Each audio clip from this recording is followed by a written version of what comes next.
भारत के 2500 वर्षों में 25 टुकड़े हुए। बिल्कुल। 1850 के बाद भारत के 6 टुकड़े हुए। अभी भारत के अंदर 8-10 टुकड़े होने को तैयार हैं।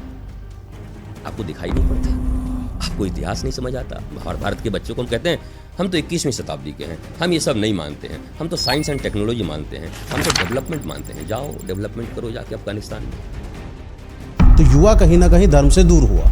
फिर एक सवाल उठता है कि युवा जो धर्म से दूर हुआ, कि धर्म में ताकत नहीं थी युवा को अपने पास लाने। 2 ही चीज़ सबसे ज़्यादा फेमस है, धर्मगुरु और बाबा। मजे की बात कि दोनों ही हमारे संस्कृति में नहीं है। हम तो क्या करते हैं, लाल कपड़ा देखा नहीं, भगवा कपड़ा देखा नहीं, उजला कपड़ा देखना है, संत हैं, धर्मगुरु हैं। अरे काहे को धर्मगुरु, किस बात को धर्मगुरु हैं? धर्म की परिभाषा तक नहीं जानते ठीक से। सही बात। धर्म के 10 लक्षण पूछ दो तो ए करने लगेंगे कि भाई तुम्हारे शास्त्रों में धर्म के 10 लक्षण सिर्फ बता दो, मैं ऐसे करने लगेंगे। वो धर्मगुरु हैं। आप अंधे होकर के फॉलो करोगे कि 100 सनातन लिख करके दुकान खोल के बैठ गए आप, और 10% सनातन के विषय में बोलना आपका मजबूरी है, पर 90% अपनी इंद्रियों की पूर्ति के लिए आप बैठे हुए हैं। क्या ये लोग सनातन की रक्षा करेंगे? ढोल गंवार शूद्र पशु नारी सकल ताड़ना के अधिकारी, why are you defending? Why? हमने बचपन से क्या सुना है, वेद पुराण कुरान बाइबल सब बराबर है, सब बराबर है। पढ़े हैं? जो ये कह रहे हो पढ़े हैं क्या, कि धर्म तो सब बराबर होते हैं, धर्म तो सब बराबर होते हैं। मैं उन बच्चों को हाथ जोड़ के कहता हूं, धर्म का परिभाषा भी जानते हो कि मंदिर मस्जिद सब एक है, गुरुद्वारा चर्च सब एक है। अरे हमको भी पता है कि सीमेंट सब जगह लगे हैं, सीमेंट एक ही लगा होगा, ईंट एक ही लगा होगा, एशियन पेंट्स लगे होंगे। कहने लगे कि 5 टाइम की नमाज होती है तो 5 टाइम की पूजा होती है, लो एक हो गया। एक जगह 5 वक्त की आपको सिखाया जा रहा है कि उसको मारो, उसको काटो, उसको पीटो। एक जगह सिखाया जा रहा है सबको समान समझो। आतंकवाद धर्म नहीं देखता है, पर एक ही पंथ के आतंकवादी निकलते हैं, ऐसा क्यों? अभी दिल्ली के ब्लास्ट में आपने देखा, डॉक्टर्स निकले,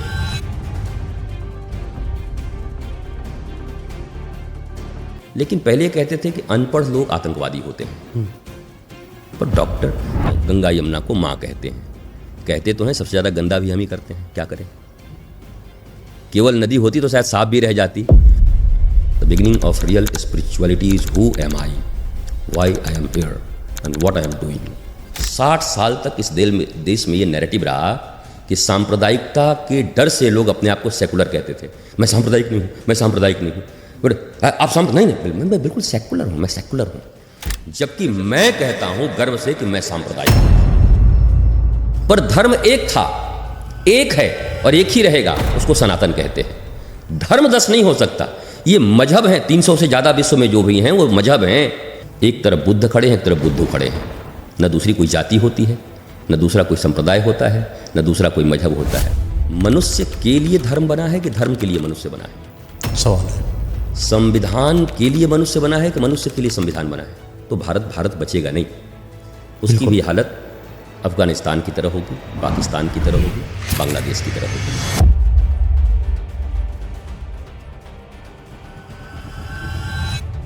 दोस्तों, स्वागत है आपका एक दिव्य पॉडकास्ट में। दिव्य जब मैं कह रहा हूं तो जरूर हमारे साथ कोई एक ऐसे लोग हैं जो वास्तव में उनकी बातें, उनकी विचारधारा बहुत दिव्यता से भरी हुई हैं। हम आए हुए हैं सदगुरु जी के पास, एक ऐसे सदगुरु जी जिनको आपने बहुत देखा होगा, नहीं भी अगर देखा है तो आज की वाणी से, उनकी विचारधारा से आप उनसे अवगत हो जाएंगे और आप सीखेंगे कि आज के इस पॉडकास्ट में आप कुछ नया क्या अपने ज़िंदगी में लेकर आएंगे। तो चलिए सीधा सदगुरु जी के पास चलते हैं और उनसे सीधी बातचीत करते हैं। सदगुरु जी, राधे राधे।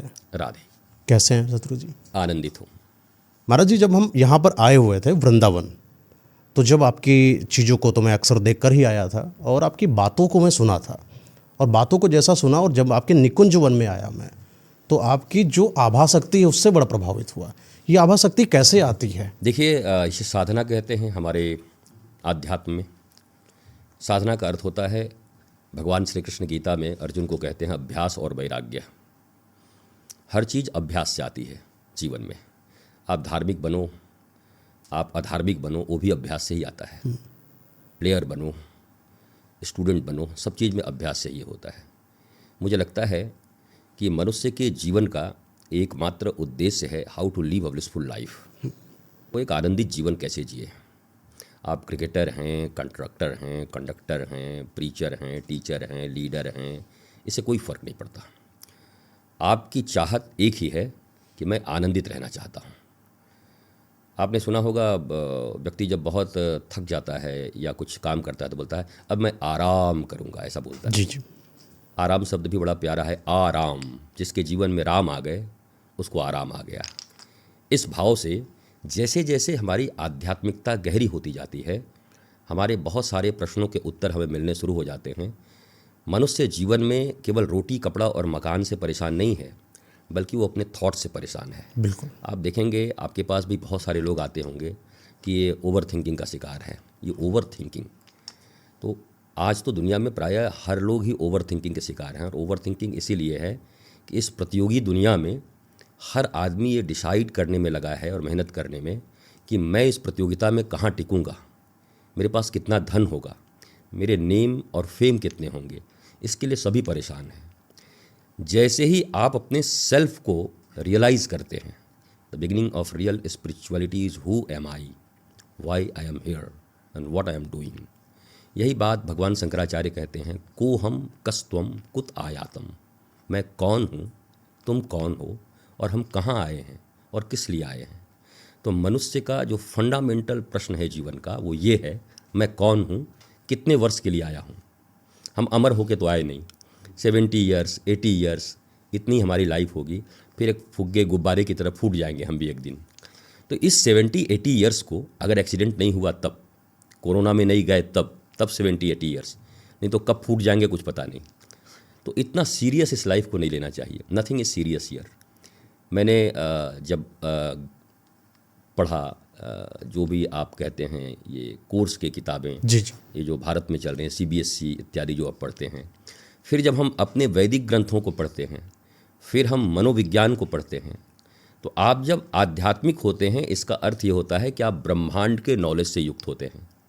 और आप जब स्पेसिफिक किसी विषय में पढ़ते हैं, जैसे कंप्यूटर साइंस, कोई कंप्यूटर के विषय में पढ़ता है तो कंप्यूटर साइंस का विद्यार्थी है। साइंस वहाँ भी है, पर केवल कंप्यूटर के विषय में आपकी जानकारी है। ऐसे छोटे छोटे सेगमेंट्स हैं, वो साइंस है, विज्ञान है। बट ह्यूमन साइंस क्या है, हैप्पीनेस का साइंस क्या है, लव का साइंस क्या है, पीस का साइंस क्या है, ब्लिसफुलनेस का साइंस क्या है। पहले हमारे ऋषि इस पर रिसर्च किया करते थे, पर जब से मैकोले की शिक्षा नीति आई तो ये सब समाप्त हो गया और अब केवल एक्सटर्नल इन्वेंशन होते हैं, इंटरनल इन्वेंशन बंद हो गए। एक्सटर्नली हम बहुत ऊपर पहुंच गए, 21वीं शताब्दी के लोग हैं। मैंने कहा ना, जेस्चर से बल्ब जलाना, मशीनें चलाना, इशारों से कुछ भी हो जाना, ये सब जुड़े हुए हैं। लेकिन हम आंतरिक तौर पर बड़े परेशान हैं, हैरान हैं। मोर देन 74% भारतीय पीपल मेंटल एंजाइटी के शिकार हैं। मोर देन 88% पूरे होल वर्ल्ड में शिकार हैं। और अकेले दादा देश जो अमेरिका है, वहाँ 90% लोग मेंटल एंजाइटी के शिकार हैं। तो इज इट डेवलपमेंट? क्या इसको डेवलपमेंट कहते हैं?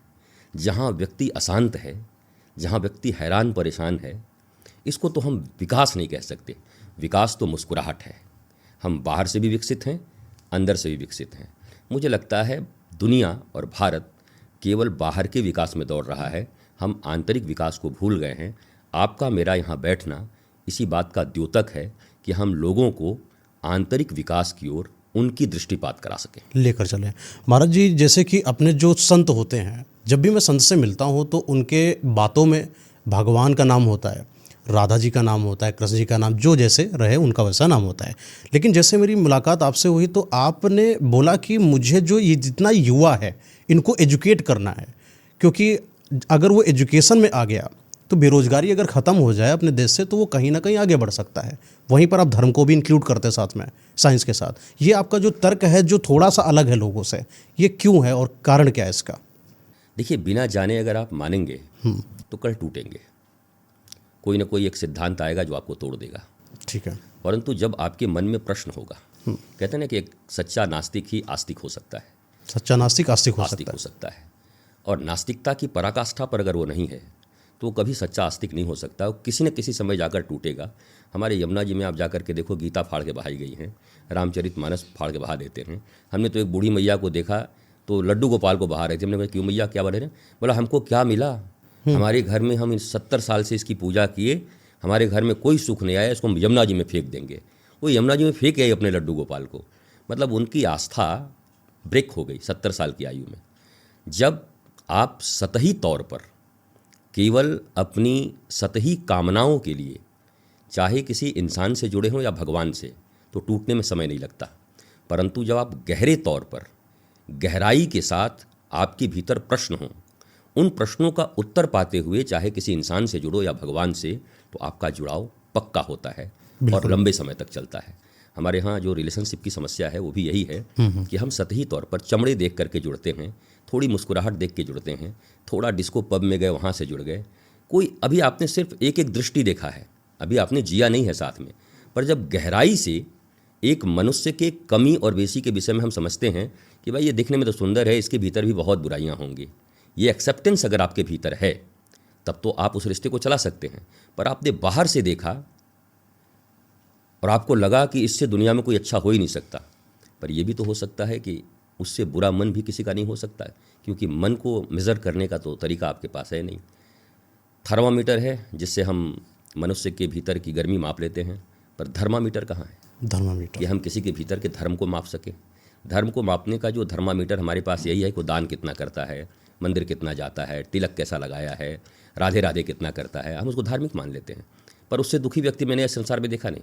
आप गाँव में अक्सर देखेंगे, बोलो ये काकी इतना पूजा करती हैं, लेकिन इनकी एक बड़ी बुरी आदत है, ये गाँव भर में सारे सब चुगली करती चलती हैं।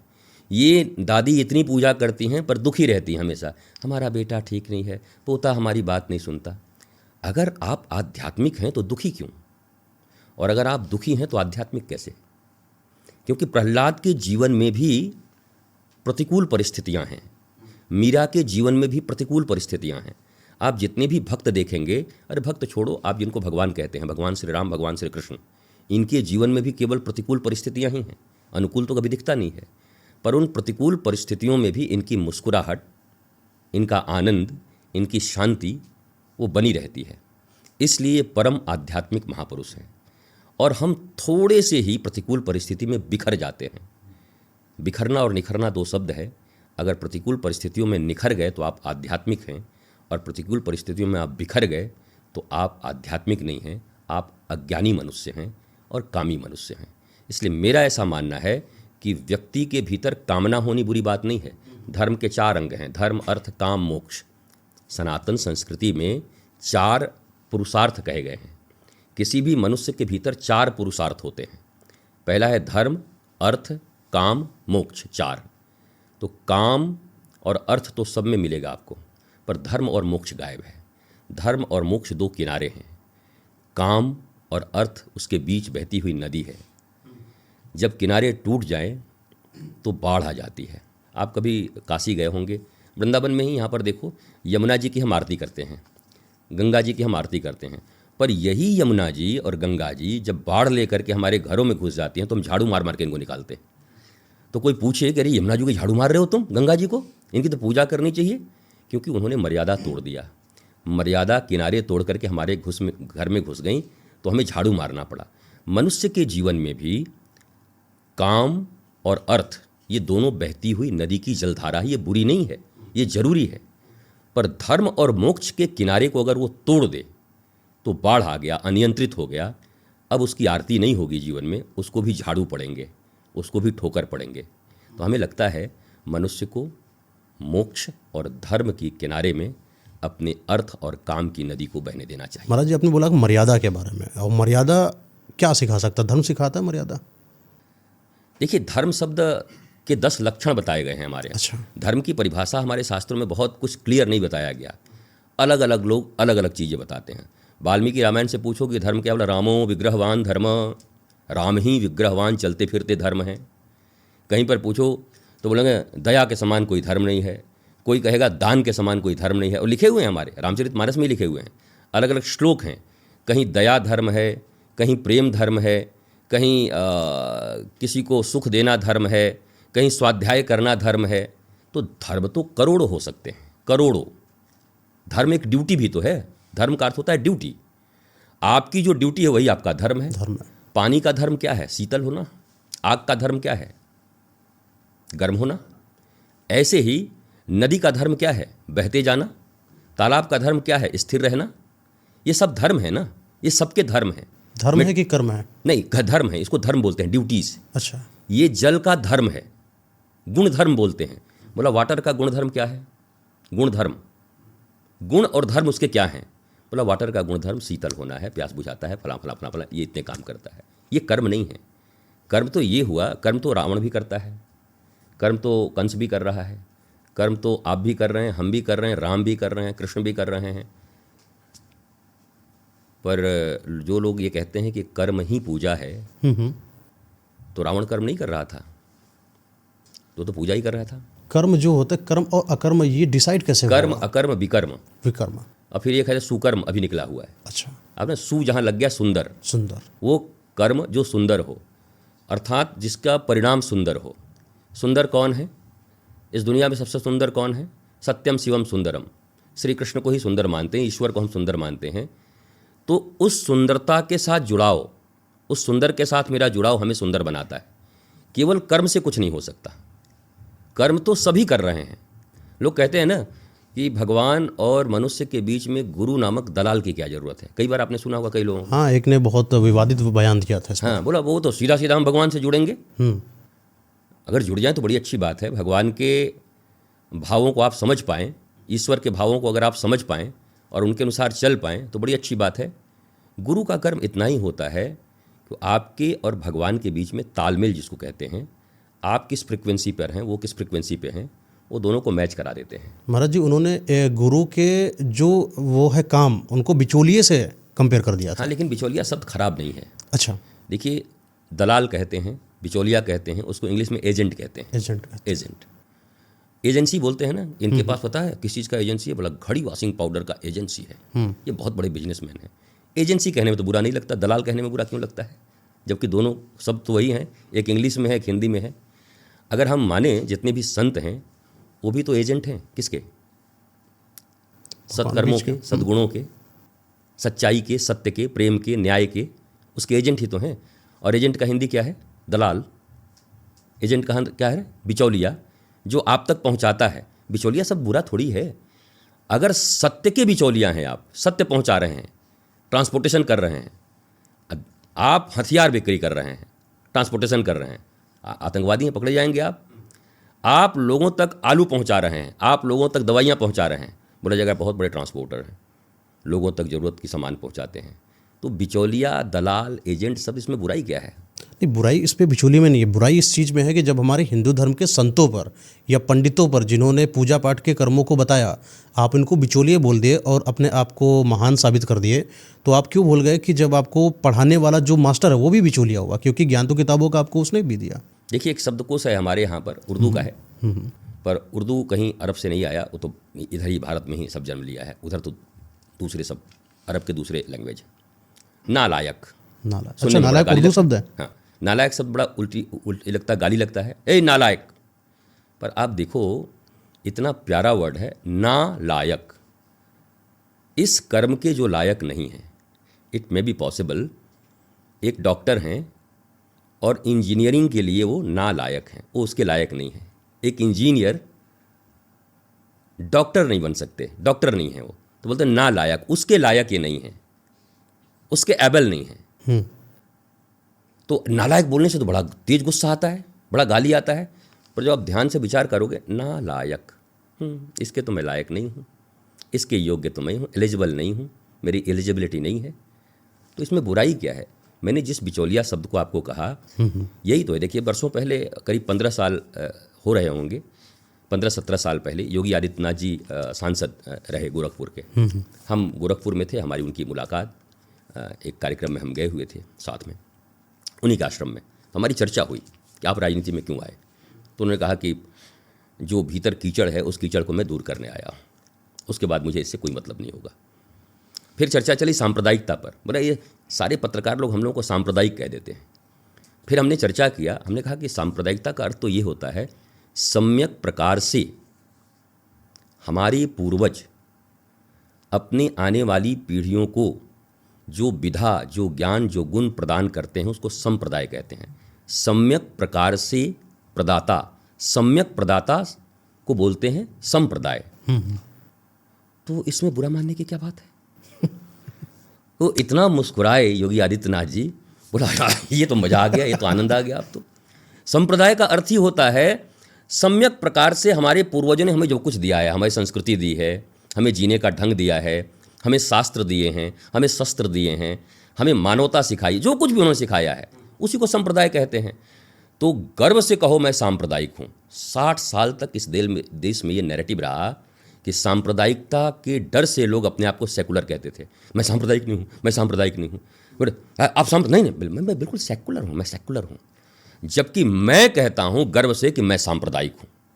हमारे पूर्वजों ने जो हमको दिया है संस्कार, उसको मैं अपने भीतर में पाल पोस करके बड़ा करके और अपने आने वाली पीढ़ियों को देने का प्रयत्न कर रहा हूँ। महाराज आपको सेकुलर वर्ड कैसा लगता है? इसमें सेक्युलर वर्ड इंग्लिश शब्द है और उसका अर्थ होता है पंथ निरपेक्ष। अच्छा, पंथ निरपेक्ष ठीक है, बट धर्म निरपेक्ष नहीं हो सकता।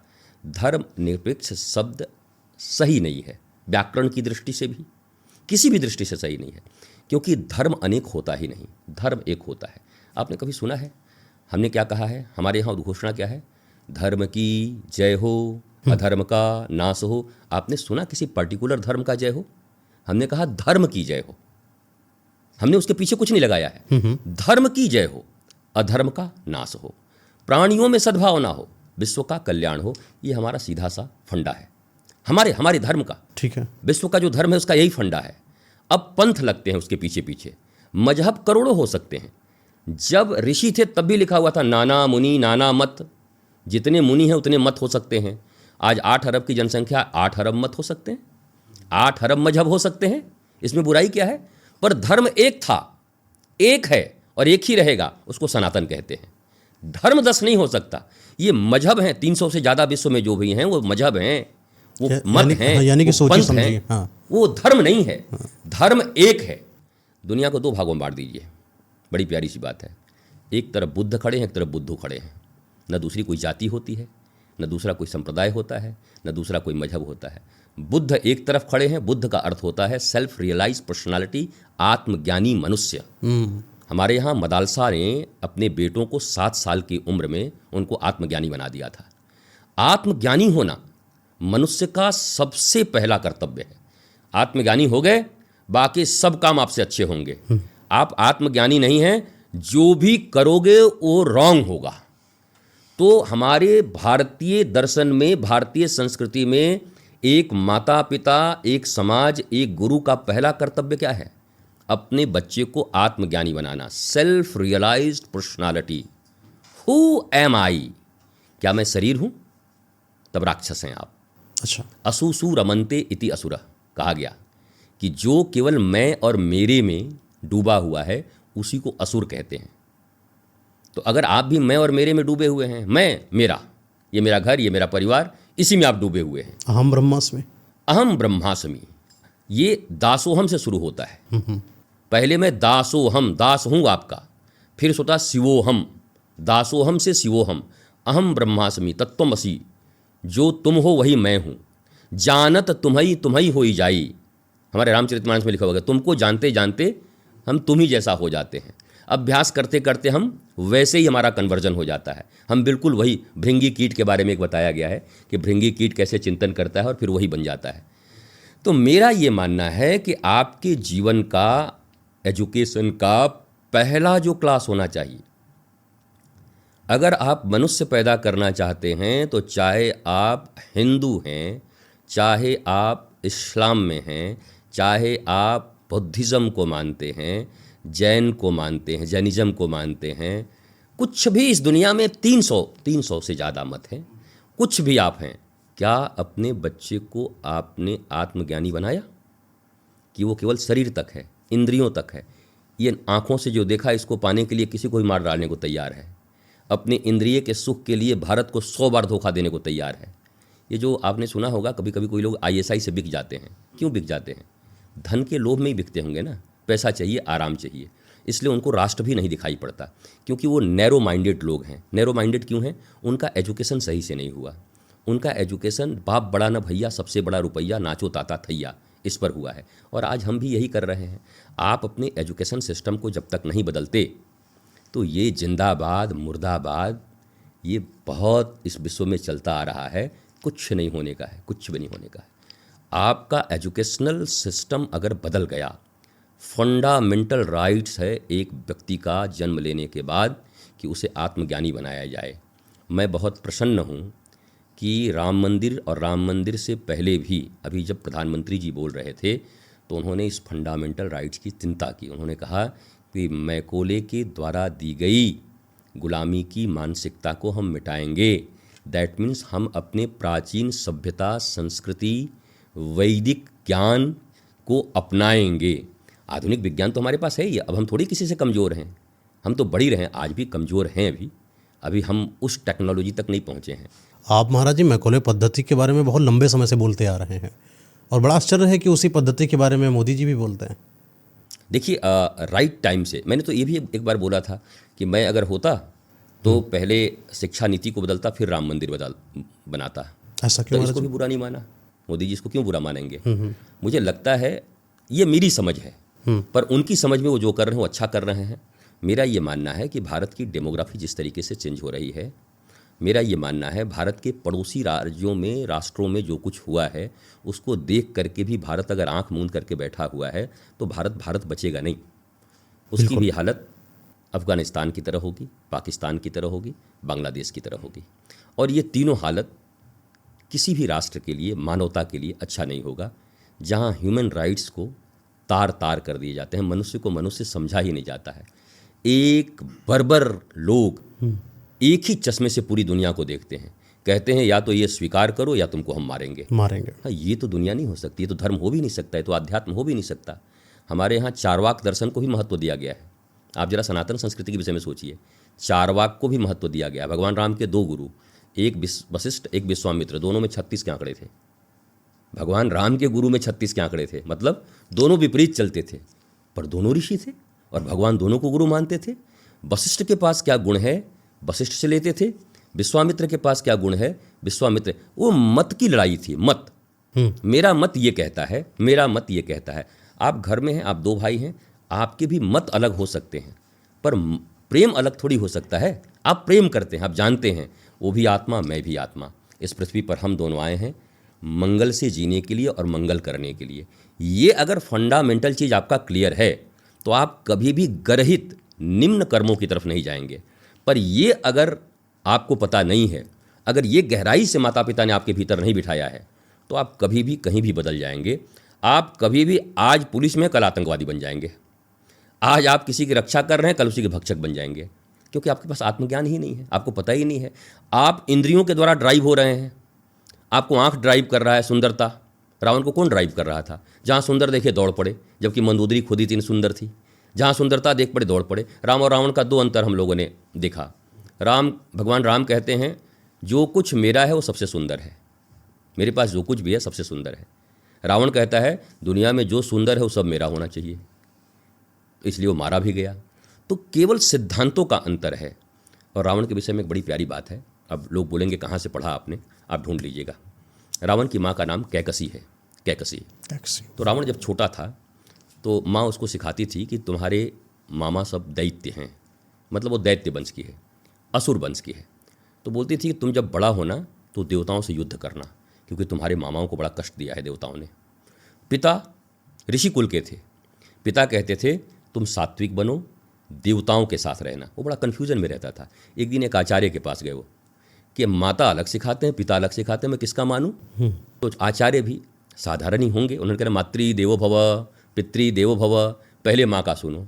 तो माँ ने सिखा दिया, आखिरी रास्ता के अमिताभ बच्चन की तरह, कि तूने मेरा दूध पिया है तो बिल्कुल मेरे जैसा है, तो मेरी ही बात मानना। और रावण वहीं से कन्वर्ट हो गया, डाइवर्ट हो गया। रावण बहुत अच्छा एक बच्चे के रूप में, विद्यार्थी के रूप में बहुत अच्छा विद्यार्थी था, पर जैसे ही आचार्य ने कहा कि माँ को फॉलो करो, और माँ कहती थी तुम दैत्य की तरह बनो, बलवान बनो, देवताओं से तुम्हें युद्ध करना है, तो रावण कन्वर्ट हो गया एक राक्षस के रूप में, असुर के रूप में। तो माता का शिक्षा संतान के ऊपर सबसे बड़ा प्रभावी होता है। माँ चाहे तो राक्षस के घर में भी प्रहलाद जैसा भक्त को जन्म दे सकती है। पिता राक्षस है, हिरण्यकश्यपु, और प्रहलाद से बड़ा भक्त आज तक कोई भगवान का हुआ नहीं। How is it possible?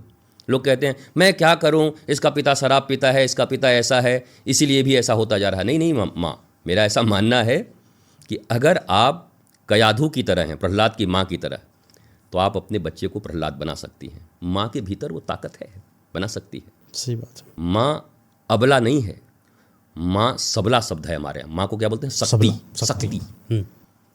Shiv को शक्ति चाहिए। शिव की शक्ति कौन है? राम की शक्ति कौन है? कृष्ण की शक्ति कौन है? सब शक्ति का आधान करते हैं। जब कुछ काम नहीं बनता तो फिर शक्ति आती है, दुर्गा जी लेकर के सबको जब परेशान कर देता है। तो माँ शब्द कभी भी अबला नहीं होता, माँ शब्द सदा सबला होता है। वो शक्तिमान होती हैं। वो चाहें तो अपने संतान के भीतर को वो दिव्य गुण भर सकती हैं कि एक संतान पूरी दुनिया का मंगल कर सकता है। इसलिए मैं तो माताओं को ही प्रणाम करता हूँ सदा, और कहता हूँ कि गुरुकुलम बोलो, स्कूल बोलो, आप ही सब कुछ हो इस दुनिया के। अगर आपने चाह लिया कि मेरे बच्चे को मैं ऐसा बनाऊंगी, तो कोई दुनिया की ताकत उसको रोक नहीं सकता। महाराज जी, जैसे कि माँ बाप हैं, माँ बाप को एक बड़ी विडंबना है आजकल की, अपने बेटे को पढ़ाएं या धर्म के राह पर लेकर जाएं। फिर एक सवाल आता है समाज से ही कि अगर आप धर्म की राह पर लेकर जाते हो तो क्या ही मिलेगा? ये पूजने से पाजने से नहीं होगा कुछ, तुमको पढ़ाना लिखाना पड़ेगा, उससे पैसा मिलेगा तुमको। तो युवा कहीं ना कहीं धर्म से दूर हुआ। फिर एक सवाल उठता है कि युवा जो धर्म से दूर हुआ, कि धर्म में ताकत नहीं थी युवा को अपने पास लाने की। देखिए, इस प्रश्न को मैं चाहूँ तो घुमा के आप ही के तरीके से उसी लाइन पे उत्तर दे सकता हूँ, पर अगर समाधान चाहिए, समाधान, तो उत्तर ये है कि कहते हैं युवा कर्म की ओर जाएं कि धर्म की ओर जाएं। हाँ, ये प्रश्न है। तो धर्म क्या है? पहले तो ये कि धर्म क्या है और जो महाराज जी आपने धर्म बताया था वो एक अलग धर्म था। हम धार्मिकता, पूजा, आरती की तरफ और भगवान की तरफ आप बता रहे हैं कर्म कांड के विषय जी में। जी जी। हमारे यहाँ 1 लाख श्लोक हैं। 1 लाख श्लोकों में 80,000 कर्म कांड के हैं। 16,000 उपासना। उपासना का अर्थ होता है उप आसना, समीप बैठना। किसके समीप बैठना? आत्मा के समीप बैठना, ईश्वर के समीप बैठना। विष्णु कौन है? विराट। विष्णु कोई नाम नहीं है। विष्णु शब्द का अर्थ होता है विराट। जो विराट है वही विष्णु है। विष्णु शब्द का अर्थ जब खोजेंगे आप डिक्शनरी में तो उसको बोलते हैं विराट। जो विराट है वो विष्णु है। तो हम विराट से जुड़े हैं, विष्णु नाम के किसी व्यक्ति से नहीं जुड़े हैं, इंडिविजुअल व्यक्ति से। हम विराट समग्रता से, ब्रह्मांड से जुड़े हुए हैं, कण कण से जुड़े हुए हैं। जो कुछ आप इमेजिन कर सकते हैं, कोटि कोटि ब्रह्मांड निकाया, हम उससे जब जुड़ते हैं तब हम विष्णु से जुड़ते हैं। हम कोई एक डिटी से जुड़ते हैं तो केवल विष्णु से नहीं जुड़ते हैं। मूर्ति से प्रारंभ होता है और मूर्त तक जाना होता है। मूर्ति से मूर्त तक की यात्रा को धर्म कहते हैं। मूर्ति पे ही शुरू हुए और मूर्ति पे ही खत्म हो गए, तो इसका अर्थ ये हुआ कि आप बचपन स्कूल में पढ़ रहे थे किड जी में, और किड 22 साल के हो गए फिर भी किड जी में ही पढ़ रहे हो। अगर आपका बच्चा 3 साल की उम्र में किड जी में पढ़ रहा है और हम 20 साल के बाद आपके घर में आए, आप पूछे मयंक जी अभी बच्चा किस क्लास में है? महाराज जी किड जी में। किड जी में 22 साल का हो गया?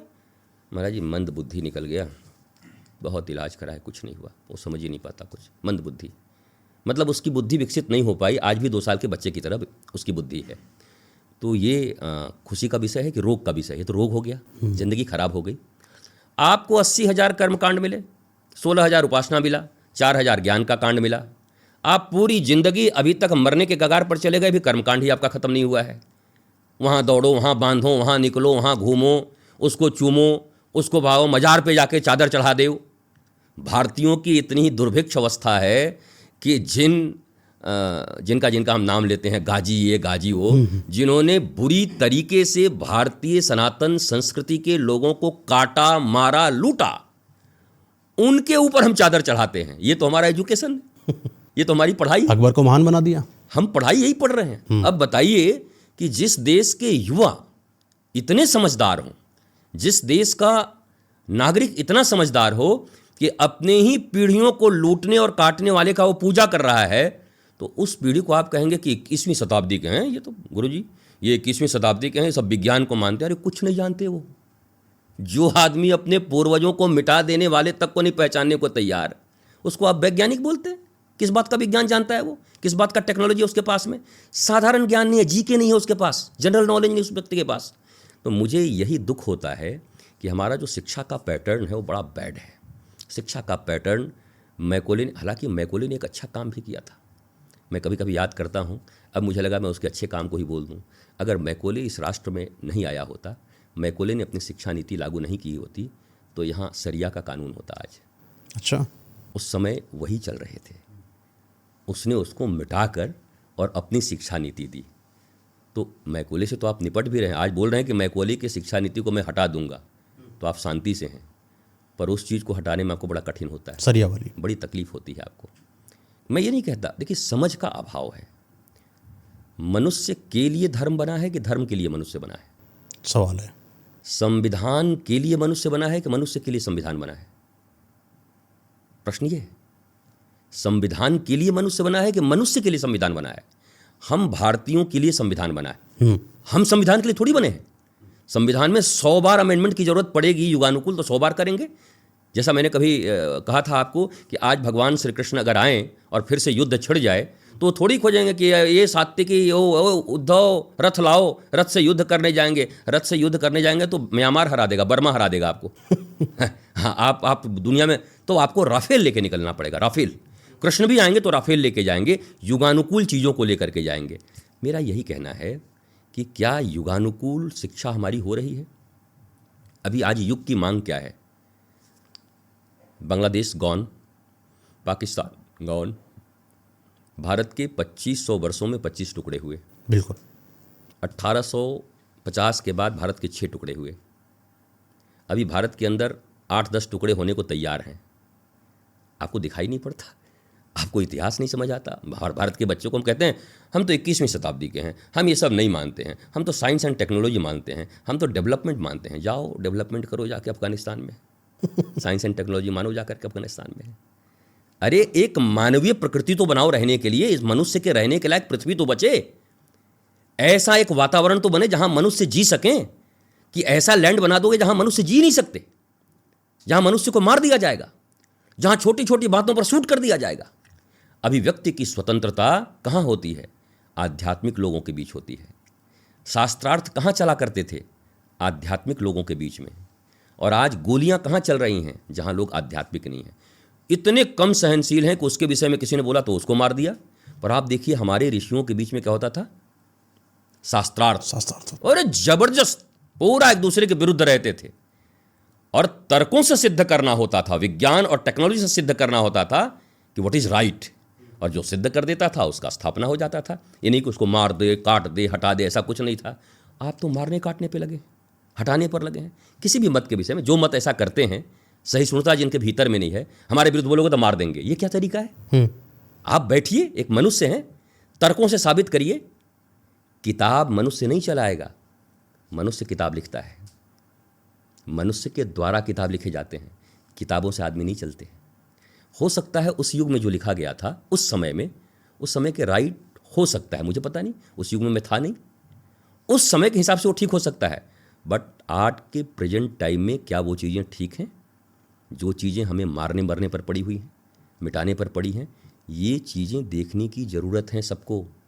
जिनके जिनके भी धर्म ग्रंथ हैं उनको विचार करने की ज़रूरत है। और मैं अब आपसे एक बात और कर लेता हूँ, मैं दूसरों के विषय में बात नहीं करता, क्योंकि वो करें, नहीं करेंगे तो टिकेंगे नहीं, मिटेंगे, सभी मिट जाएंगे। हमारे रामचरितमानस को लेकर के, मनुस्मृति को लेकर के गाली गलौज, गंदी बातें कही जाती हैं। अब मेरा सीधा एक प्रश्न है, जो मनुस्मृति पढ़े हैं वो मनुस्मृति को गाली दें, अच्छा लगता है। जो मनुस्मृति केवल सुने हैं, एक पन्ना भी नहीं देखा, कहीं व्हाट्सएप यूनिवर्सिटी से एक केवल खुला और उसको मिल गया, संदर्भ को नहीं समझे, वो गाली दे तो समझ नहीं आता, मूर्ख आदमी है। कोई थॉरो नॉलेज हो किसी के पास, जियोलॉजी का, बॉटनी का, हाँ, और वो कुछ बोले तो हाँ नहीं, ये थॉरो नॉलेज है इनके पास, इन्होंने ये जिस्ट निकाला है, ये चीज़ सही है।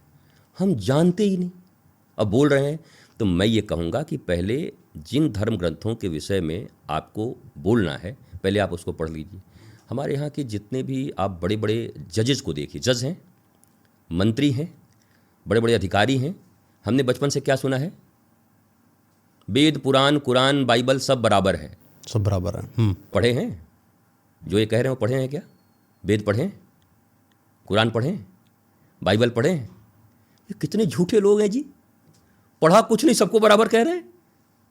अरे आप वेद पढ़े होते, आपने कुरान पढ़ा होता, आपने बाइबल पढ़ी होती, आपने धम्मपद पढ़ा होता, और सब पढ़ के विचार किया होता आपस में बैठ करके कई विद्वान, और तब आप निर्णय करते कि सब बराबर हैं, तब कहा जाता कोई बराबर नहीं है इसमें से। एक में तीर घाट लिखा हुआ है, एक में मीर घाट लिखा हुआ है। कुरान में अथर्ववेद का कहाँ जिक्र है? कहीं मैं बता रहा हूं, आपको बता रहा हूं, इतने अलग हैं, बेसिक कॉन्सेप्ट्स इतने अलग हैं, आप कह रहे हैं सब एक हैं। मतलब ये कि देखो जी, मैं ना सर्वग्राह्य हूं, मैं किसी की बुराई नहीं करता। अच्छा, हाँ, ऐसा एक मनुष्य का बहुत मैं किसी की बुराई नहीं करता। भगवान श्री कृष्ण ने एक नियम बनाया था कि मैं धर्म के पक्ष में खड़ा हूं और ये लोग अधर्म के पक्ष में खड़े हैं, बीच का कोई रास्ता नहीं है। जो उधर होगा उसको मारेंगे, जो इधर होगा वो मेरी तरफ होगा। ये बीच के रास्ता बना करके भारत में लोग खड़े हैं। हम तो सबको मानते हैं। सबको कैसे मानते हो? अध्ययन नहीं है तुम्हारा सबके विषय में। तो ये जो आजकल के बच्चे भी बोलते हैं कि धर्म तो सब बराबर होते हैं, धर्म तो सब बराबर होते हैं, मैं उन बच्चों को हाथ जोड़ के कहता हूं, धर्म का परिभाषा भी जानते हो? बस इतना जानते हैं कि धर्म का मतलब आरती पूजा करना, यही हमारा हिंदू धर्म है। इससे ज्यादा उधर कुछ जाने बोलते नहीं। हैं कि मंदिर मस्जिद सब एक है, गुरुद्वारा चर्च सब एक है। अरे हमको ही पता है कि सीमेंट सब जगह लगे हैं, सीमेंट एक ही लगा होगा, ईंट एक ही लगा होगा, एशियन पेंट्स लगे होंगे, वो पता नहीं क्या क्या लगता है, तो सब एक ही लगा होगा। भौतिक रूप से तो एक लगा होगा, पर उसमें चल क्या रहा है? कहने लगे कि 5 टाइम की नमाज होती है तो 5 टाइम की पूजा होती है, लो एक हो गया। अब बहुत अच्छी बात है, मैं ऐसा नहीं, किसी की बुराई नहीं कर रहा।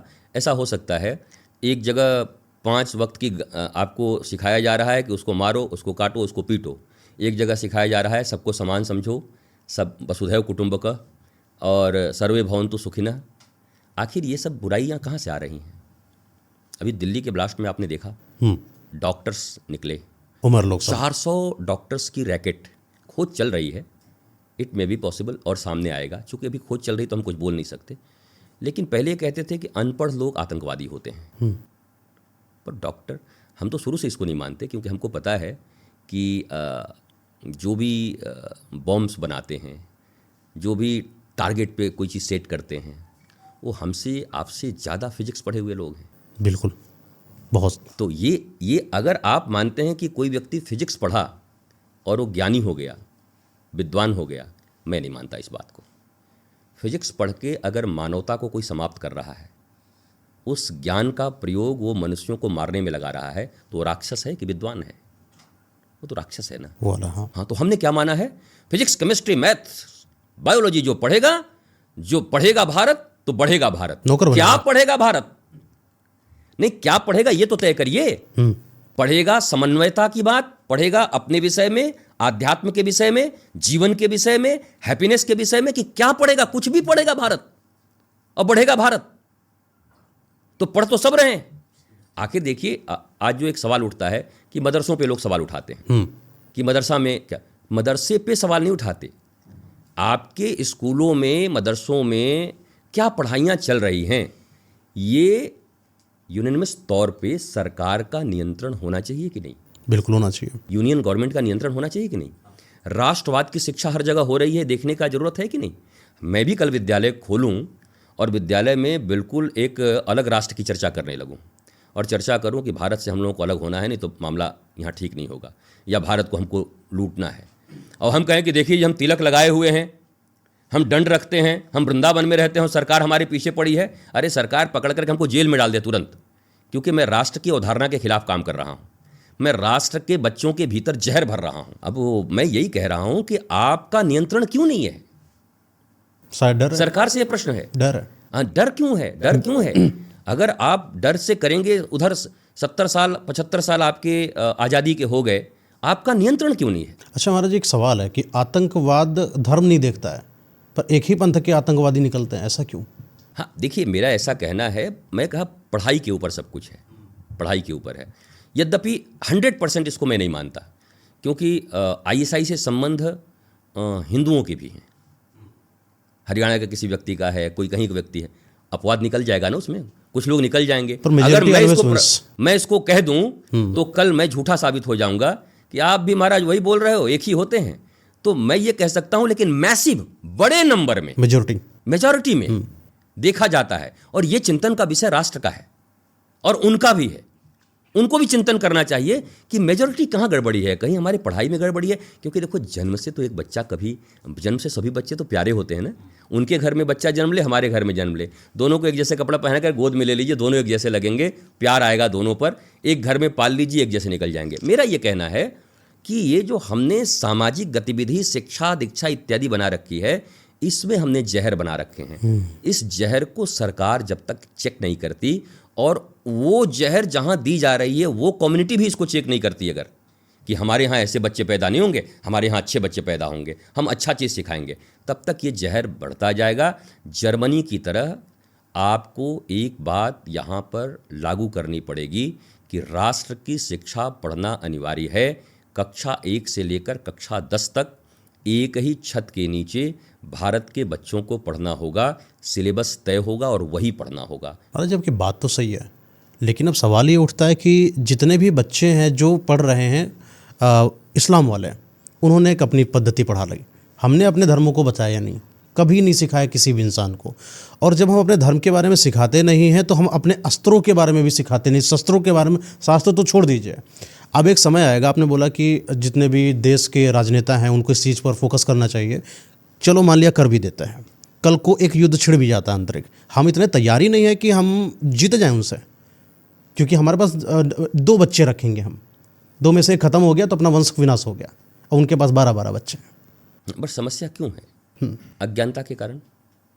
जो भी है हमारा, जो आप बताइए कैसे क्यों सॉल्व करें। मैं आप ही से तो पूछ रहा हूँ, ये जो समस्या है आज का, आपके यूथ्स क्या कहते हैं, मैक्सिमम यूथ्स क्या कहते हैं, ये चले आए झंडा डंडा लेकर के, इन लोगों का कोई काम नहीं है, बस राम राम राम करते करते जीवन भर यही केवल इनका, ये विज्ञान की बात नहीं करते, ये टेक्नोलॉजी की बात नहीं करते, यार मेरी लाइफ है, मैं अपनी लाइफ अपने तरीके से जीऊँगा, इनको क्या मतलब है, ऐसी बात करते हैं। किस लिए करते हैं? अज्ञानता के कारण। उनको ये पता नहीं है कि हमारा भी देश एक दिन अफगानिस्तान हो जाएगा तो शूट कर दिए जाओगे, हमारा भी देश एक दिन बांग्लादेश हो जाएगा तो रात को खुद डंडा लेकर के अपनी हिफाजत करोगे, फिर भी हिफाजत नहीं होगी। माता पिता के सामने ही बच्चियों का बलात्कार कर दिया जाएगा, मिटा दिया जाएगा, समाप्त हो जाओगे। नहीं, मेरे गुरु भाई रहते हैं, 1 लाख गुरु भाई रहते हैं बांग्लादेश में मेरे। और मेरे पास जैसी जैसी वीडियोज़ आई तो आप तो मतलब चौंक जाओगे।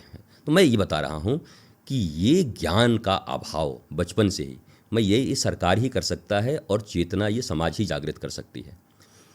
जब तक ये चेतना ही उसके पास नहीं है, उसको ये पता ही नहीं है कि ऐसा खतरा हो सकता है, वो देख के भी अंधा बना हुआ है। वो सब अपना सराउंडिंग्स देख रहा है कि कहाँ कहाँ क्या हो रहा है, फिर भी वो अंधा बना हुआ है, उसको पिज्जा चाहिए। महाराज जी, अंधा बना नहीं है, आप ये समझ लीजिए कि कोई इंसान के पास, जैसे महाराज जी गधा रखा है, आपके अंदर ताब है गधा चलाने की तो आप चला देंगे, लेकिन जब अंदर ताब ही नहीं तो आप कहेंगे गधा रखा तो है लेकिन चलाना नहीं चाहिए, क्योंकि गलत ना हो जाए कहीं, आपके 2 मुँहे जो जवाब हो जाएंगे फिर। देखिए, आपके यहाँ 2 चीज़ें हैं। हाँ, आप होली खेलते हैं जी, कलर से, रंगों से, और मैं सीधी बात कहता हूँ, वहाँ बचपन से ही बकरे कट जाते हैं, वही बात है, लहू गिरते हैं, तो हम डर जाते हैं। आप हमारे यहाँ तो कोई लहू देख ले तो उसको चक्कर आ जाता है, बोला मैं खून देख लूँ तो मुझे 3 दिन तक चक्कर आ जाता है।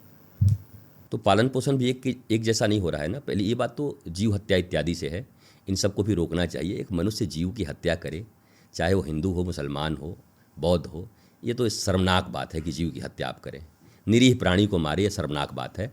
इसके लिए भी लॉज बनने चाहिए। जीव को बचाने का जिम्मेवारी हमारे ऊपर है। आप डायरेक्ट धर्म के ऊपर, जिसको लोगों ने धर्म मान लिया है, धर्म है नहीं, पंथ को धर्म मान लिया है, अटैक करके आप सुधार नहीं सकते। भयंकर युद्ध होगा, आंतरिक बहुत भयंकर युद्ध होगा। हम और हार जाएंगे। 18 दिन तक महाभारत की तरह होता तो समझ में भी आता कि 18 दिन के बाद हम चैन से जिएंगे। इस युद्ध का तो पता ही नहीं, बरसों से जल रहे हैं, सही बात है, अलग अलग जगहों पर युद्ध चल रहा है, तो ये लंबे समय तक चलेगा, क्योंकि वो भी धर्म युद्ध था। सही है। अभी धर्म युद्ध नहीं होगा, अभी कितना चलेगा कुछ पता नहीं है। तो आप टारगेट तो नहीं कर सकते। ये तरीका यही है कि आप अपने लोगों को एजुकेशन से ही जगा सकते हैं। एजुकेशन का अर्थ क्या होता है? एजुकेशन भी कैसी देनी चाहिए, ये भी महाराज जी एजुकेशन का अर्थ मैंने कहा ना कि आप जो फिजिक्स, केमिस्ट्री, बायोलॉजी ये सब पढ़ा रहे हैं, ये तो मस्ट है इस जीवन में। जिसको पढ़ना है पढ़ो, भौतिक विज्ञान आपको समझना ही चाहिए, लेकिन आपको मूल पढ़ना क्या है? हम बचें कैसे, बढ़ें कैसे, हमारा समाज कैसे बचे, समाज कैसे बढ़े, इसके लिए हमारी प्रकृति कैसे बचे, इसकी पढ़ाई हमारे सनातन धर्म में था। हम गंगा यमुना को माँ कहते हैं, कहते तो हैं, सबसे ज़्यादा गंदा भी हम ही करते हैं, क्या करें। केवल नदी होती तो शायद साफ भी रह जाती। हमने भी तो गलत किया है ना। आप देखो, माँ कह के हमने गंदा किया। तो अभी लोग कहते हैं कि भैया टेम्स को तो माँ नहीं कहा जाता, नील को माँ तो नहीं कहा जाता, बट टेम्स और नील बहुत साफ हैं, बहुत अच्छी नदी हैं, प्यारी नदी हैं। आपने गंगा यमुना कह के इतना बुरा बना दिया, पानी छूने के लायक नहीं रह गया। तो हमने भी तो धर्म के नाम पर अत्याचार ही किया है अज्ञानता में। केवल कर्मकांड का उल्टा सीधा रूप। कर्मकांड भी सीधा नहीं जानते हम, कर्मकांड भी आधा अधूरा जानते हैं। अधछेड़ू कर्मकांड लेकर के ये जो पाखंड पाखंड पाखंड पाखंड चारों तरफ छाया हुआ है। लोग बोलते हैं पाखंडी है, बाबा मतलब पाखंडी, बाबा मतलब पाखंडी, बाबा मतलब पाखंडी। ये क्यों छाया हुआ है? क्योंकि हम अधूरे कर्मकांड को जान करके उसी को फॉलो कर रहे हैं। और जब विज्ञान की दृष्टि से कोई देखता है, बोला ये महापागल आदमी है, क्या काम कर रहा है, और वो बोल रहा है गलत थोड़ी बोल रहा है, पाखंडी पाखंडी बोल रहा है तो सही बोल रहा है। अब पाखंडी की भी हिफाजत करने के लिए आप बोलते हैं क्या? मैं तो नहीं चाहता। पाखंडी चाहे इधर बैठा हो चाहे उधर बैठा हो, पाखंडियों का तो खंडन होना चाहिए, चाहे पाखंडी कोई भी हो। हम धर्मावलंबियों को बचाएंगे, हम ज्ञानियों को बचाएंगे, हम भक्तों को बचाएंगे, हम ह्यूमन बीइंग्स को बचाएंगे, जो मानवता के राह पे आगे बढ़ रहे हैं हम उनको बचाएंगे। पर हम पाखंडियों को बचा के क्या करेंगे? पर कभी कभी ऐसा होता है कि आपका धर्म का प्रतिपादन पाखंडियों के द्वारा लिख दिया जाता है और आपके ऊपर टारगेट करना आसान हो जाता है कि तुम्हारे तो यही है ना, यही धर्मगुरु तुम्हारे हैं ना, इनकी भाषा 25 प्रकार की है। अभी 1 साल पहले ऐसे बोल रहे थे, अब ये ऐसे बोल रहे हैं, अब ऐसे। अब सोशल मीडिया का ज़माना इतना खतरनाक हो गया है, आप देखिए कि अब सब कुछ उपलब्ध है सोशल मीडिया पर। पुरानी से पुरानी चीज़ें आपने 10 वर्षों में क्या क्या बोला, हर वर्ष आप बदलते रहते हैं, हर घंटे आप बदलते रहते हैं। फिजिक्स का ज्ञान नहीं आपको, केमिस्ट्री का ज्ञान होना कोई जरूरी नहीं कि आपको ज्ञान हो, लेकिन आपका कोई मुद्दा ही नहीं है, आप हमेशा बदलते रह रहे हैं। तो अब जब 10 को मिला करके एक रील बनती है तो आदमी देख के समझता है कमाल का आदमी है यार, फेंक रहा है, और ये फेंक रहा है, इसको आदमी धर्मगुरु बोलते हैं, इसको आदमी बड़ा महान बोल करके ये करते हैं। तब आप कहेंगे मजबूरी में तुम सनातन के विरोधी हो, अपने धर्मगुरुओं के विषय में खराब बोलते हो, तो मैं क्या करूं? पागल को फॉलो करूं, मूर्खों को फॉलो करूं, किसको फॉलो करूं मैं? धर्मगुरु का अर्थ, धर्मगुरु कोई शब्द नहीं होता, मैंने आपको बताया है। हाँ। बाबा कोई शब्द नहीं होता हमारे यहाँ पर, मैंने भी बताया है। बाबा कोई शब्द है क्या? धर्म कहीं पर धर्मशास्त्र में लिखा हुआ है क्या बाबा शब्द? पर आज 2 ही चीज़ सबसे ज़्यादा फेमस है, धर्मगुरु और बाबा। मजे की बात कि दोनों ही हमारे संस्कृति में नहीं है। हमने आपको कहा हमारे यहाँ ऋषि हैं, महर्षि हैं, हमारे यहाँ आचार्य हैं, गुरु हैं, सदगुरु हैं, ऋत्विक, याज्ञनिक, होता, ये बहुत सारी अलग अलग अलग अलग, साधु भी अलग, संत भी अलग। जो साधु है वो अलग है, संत अलग है, संत के साथ में साधु अलग है, हाँ सब अलग अलग। हाँ। तो हम तो क्या करते हैं, लाल कपड़ा देखा नहीं, भगवा कपड़ा देखा नहीं, उजला कपड़ा देखना है, संत हैं, धर्म गुरु हैं। अरे काहे को धर्म गुरु हैं? किस बात को धर्म गुरु हैं? धर्म की परिभाषा तक नहीं जानते ठीक से। सही बात। धर्म के 10 लक्षण पूछ दो तो ए करने लगेंगे कि भाई तुम्हारे शास्त्रों में धर्म के 10 लक्षण सिर्फ बता दो, मैं ऐसे करने लगेंगे। वो धर्मगुरु हैं, आप अंधे होकर के फॉलो करोगे। अब उनके विरुद्ध अगर आज का नौजवान विज्ञान पढ़ करके कुछ बोलेगा तो कुछ हम लोग सनातनी मन करके उठेंगे, या उधर से भी उठें जो इस्लाम को मानते हैं या जो उनको मानते हैं, अपने धर्म का विरोध करना ठीक नहीं है, तुम विरोध मत करो। आप ये मत करिए। अगर कोई अज्ञानी है और वो धर्म को रिप्रेजेंट कर रहा है तो आज की दुनिया उसको मानने को राजी नहीं होगी। गला काट दोगे तब भी नहीं मानेगी, आदमी हंसेंगे आपके ऊपर में। धर्म को रिप्रेजेंट करने वाला धार्मिक होना चाहिए, एजुकेटेड होना चाहिए, सर्व ज्ञान संपन्न होना चाहिए। वो खड़ा होकर के आए और उसका कोई विरोध करे जानबूझ करके रावण की तरह, तब हमारी तलवारें खिंच जाएंगी। खबरदार, हमारे ऋषियों के खिलाफ अगर कुछ बोला तो भगवान राम का धनुष तैयार है भी, तब खड़े होइए। लेकिन आप पाखंडियों को बचाने के लिए खड़े हो जाते हैं। मुझे बड़ा ताज्जुब लगता है, क्यों बचाते हैं आप? एक पाखंडी को बचाना मतलब अपने सत्य और धर्म पर आघात करना है। उन करोड़ों नौजवानों के मन में जिन्होंने देखा, समझा कि ये व्यक्ति अज्ञानी है, महाधूर्त है, और इसके पीछे पूरा एक समुदाय खड़ा है कि ये धर्मगुरु है, खबरदार कुछ मत बोलना, सनातन के विषय में बोलोगे तो हम ऐसे ऐसे कर देंगे। तो वो जो आपका ही बच्चा है, युवा, वो आपसे कट जाता है कि ये पाखंडियों की जमात है, धर्म के नाम पर पाखंडी लोग खड़े हो गए हैं। तो आप वहां पर उनका विरोध करिए कि धर्म का संपूर्ण ज्ञान आपके पास है कि नहीं। संस्कृति का संपूर्ण ज्ञान आपके पास है कि नहीं, कि 100 सनातन लिख करके दुकान खोल के बैठ गए आप, और 10% सनातन के विषय में बोलना आपका मजबूरी है, पर 90% अपनी इंद्रियों की पूर्ति के लिए आप बैठे हुए हैं। क्या ये लोग सनातन की रक्षा करेंगे? नहीं करेंगे। मैं प्रखरता से इस बात को इसलिए उठा रहा हूं कि थोड़ी बहुत जो परेशानी आ रही युवाओं में, इसी को लेकर के आ रही है। अगर इसको हम लोगों ने दूर कर लिया तो सनातन का ध्वज पूरे विश्व में लहराएगा। मुझे पक्का विश्वास है कि भारत विश्व गुरु था, है, रहेगा। मुझे पक्का विश्वास है कि भारत ही दुनिया को लीड करेगा, क्योंकि सनातन ही संपूर्ण धर्म है। पर जब हम दिख रहे गलत चीज़ों को बचाने के लिए खड़े हो जाते हैं, तो देश का करोड़ों नौजवान, चाहे वो किसी जगह पर खड़े हों, वो कहते हैं ये धार्मिक लोग सब ऐसे ही हैं, ये सब रुपए पैसे का धंधा करते हैं, ये धर्म को धंधा बना करके देखो सब एक होकर के बैठ जा रहे हैं। हमें खड़ा होना होगा, और धर्म के नाम पर जो कुरीतियाँ हैं, धर्म में जो पाखंड है, धर्म में जो केवल अपनी इंद्रियों की तृप्ति करने के लिए, नेम एंड फेम के लिए आप बैठे हुए हैं। आपने देखा है, एक हमारे धर्म में एक बच्चा है, वो हम नाम नहीं लेंगे, छोड़ नाम सब समझ गया सब, हर जगह घूमते फिरते राधे अपना व्हाट इज दिस? धर्म करना मना नहीं है। उस बच्चे के भीतर में अगर धर्म करने की वृत्ति आए तो माता पिता को अच्छे वैदिक ज्ञान देने वाले गुरु के पास उनको पहले भर्ती कर देना चाहिए था, कि इनको वैदिक ज्ञान, और पैरेलली जो हमारा सीबीएसई का एजुकेशन है उसके लिए भी उनको भर्ती करना था। जब वो विज्ञान भी पढ़ के निकलते और धर्म का ज्ञान भी लेकर निकलते, वही बच्चे जब बड़े होते और बैठते तो लोग कहते ये देखो सनातन धर्म का। बैठेंगे कहाँ, व्यासपीठ में बैठने लगा लड़का। उज्जवल स्वरूप है। तो आपने अगर इसको धंधा बना लिया, सबसे अच्छी क्या कहते हैं, सबसे अच्छी लॉन्चिंग आजकल यही है। थोड़ा सा अपना डुग्गी तबला बजाना सिखाइए। आप 1.5-2 महीने के लिए मेरे पास किसी बच्चे को भेजिए, 2 महीने के लिए मैं कथाकार बना के निकाल देता हूँ। उसका भले ही चारों तरफ कैरियर खराब हो, पर यहाँ कैरियर चमक जाएगा उसका। पर ये कब तक?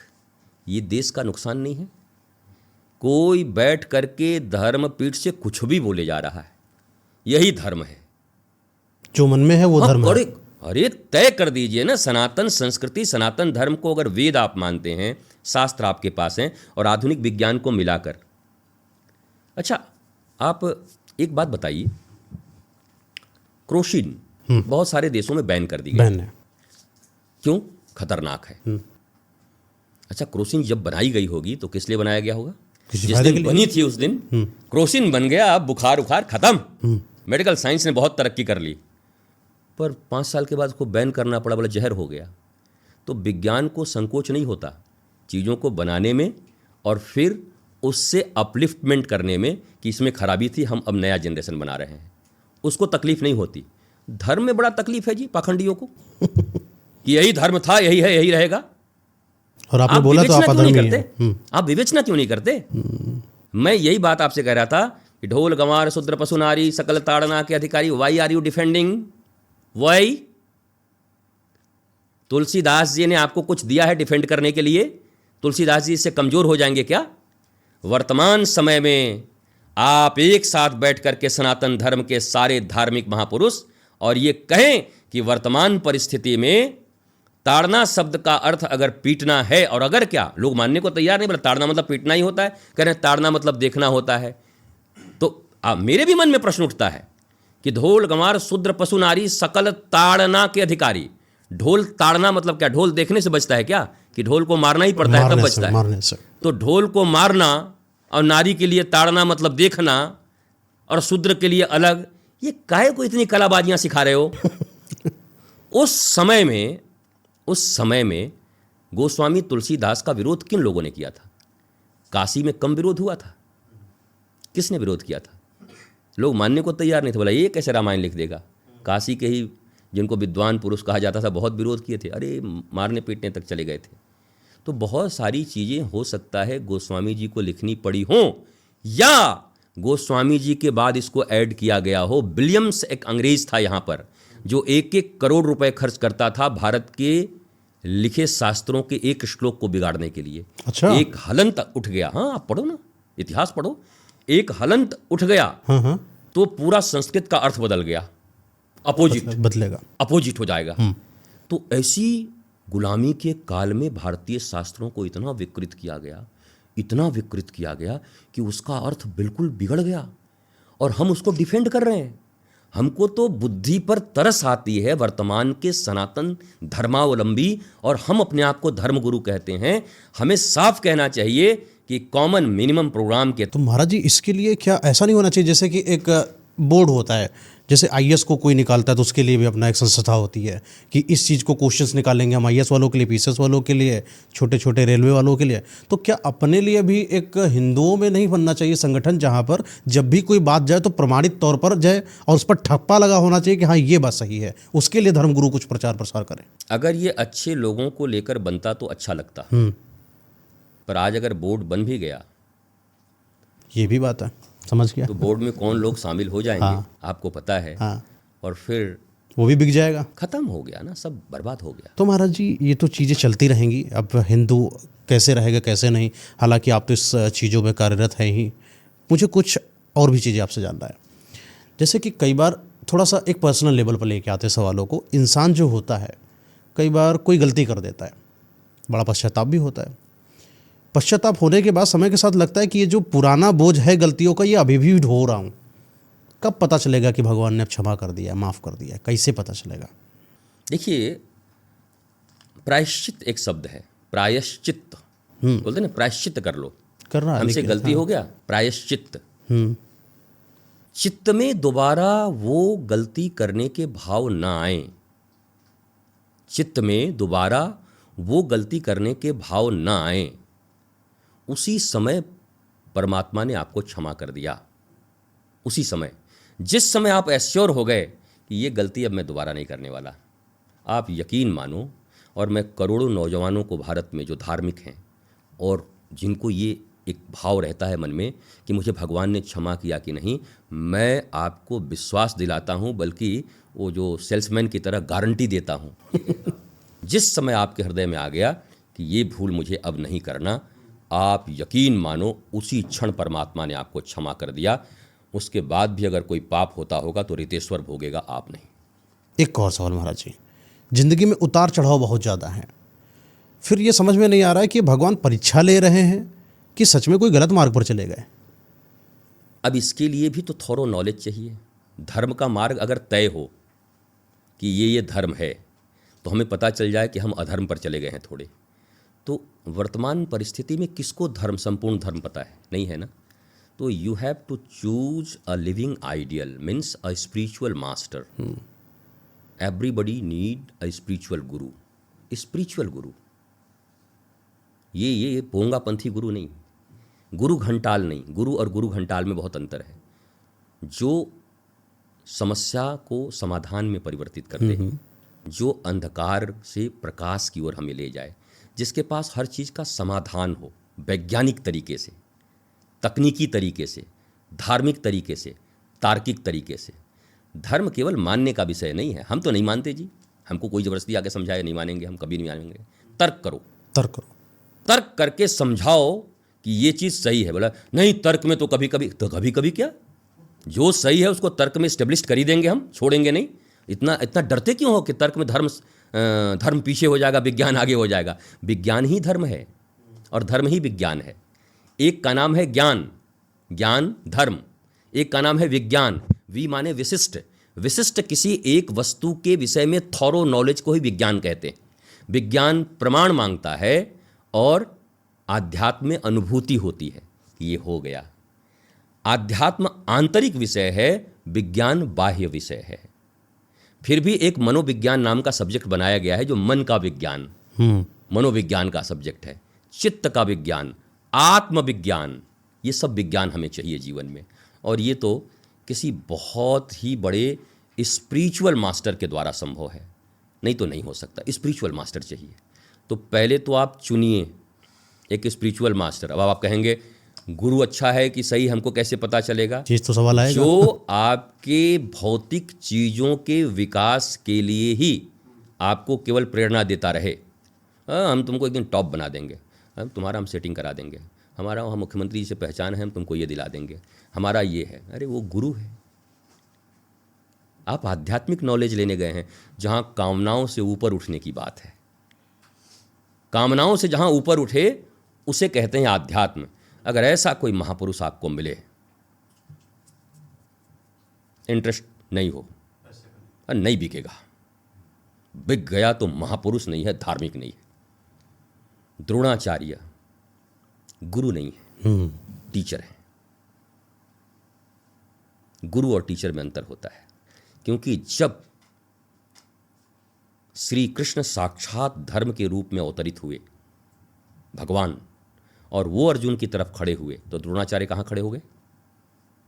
दुर्योधन की तरफ। वो गुरु हो सकते हैं। एक गुरु धर्म के विरुद्ध जा सकता है? नहीं। टीचर, वेतन भोगी टीचर, वेतन जहां मिलेगा हम उधर जाएंगे। वेतन चूंकि राज सत्ता से मिलती थी, इसलिए उन्होंने कसम लिया था कि हम राज सत्ता की तरफ रहेंगे। एक गुरु का ओथ क्या होना चाहिए? ओथ, शपथ, चाहे कुछ भी हो मैं धर्म के पक्ष में खड़ा होऊंगा। जैसे मैं डंके की चोट पर कहता हूं, आज नरेंद्र मोदी जी सनातन के विरुद्ध और राष्ट्र के विरुद्ध काम करने लगे, और अचानक राहुल गांधी जी सनातन का पक्ष लेकर के और राष्ट्र के पक्ष में काम करने लगे, तो मैं राहुल गांधी जी के साथ खड़ा हो जाऊंगा। क्योंकि मैं व्यक्ति के साथ खड़ा नहीं हूं, मैं धर्म के साथ खड़ा हूं। धर्म जहां मैनिफेस्टेशन होगा जिस व्यक्ति के भीतर में, उसके साथ धार्मिक व्यक्ति को खड़ा होना चाहिए। तो पहले आपको एक गुरु की आवश्यकता है, और वो गुरु जो आपके धन से और आपके पद से न खरीदा जा सके। जो आपके धन, देखिए गुरु हैं तो अभ्यर्थना करेंगे, आप बड़े आदमी हैं तो कहेंगे आइए बैठिए, पर अगर आपकी चमचागिरी में लग गया गुरु, तो आप समझ लीजिए कि यहाँ हमको कुछ मिलना नहीं है, बस दान दक्षिणा दे के जाना है।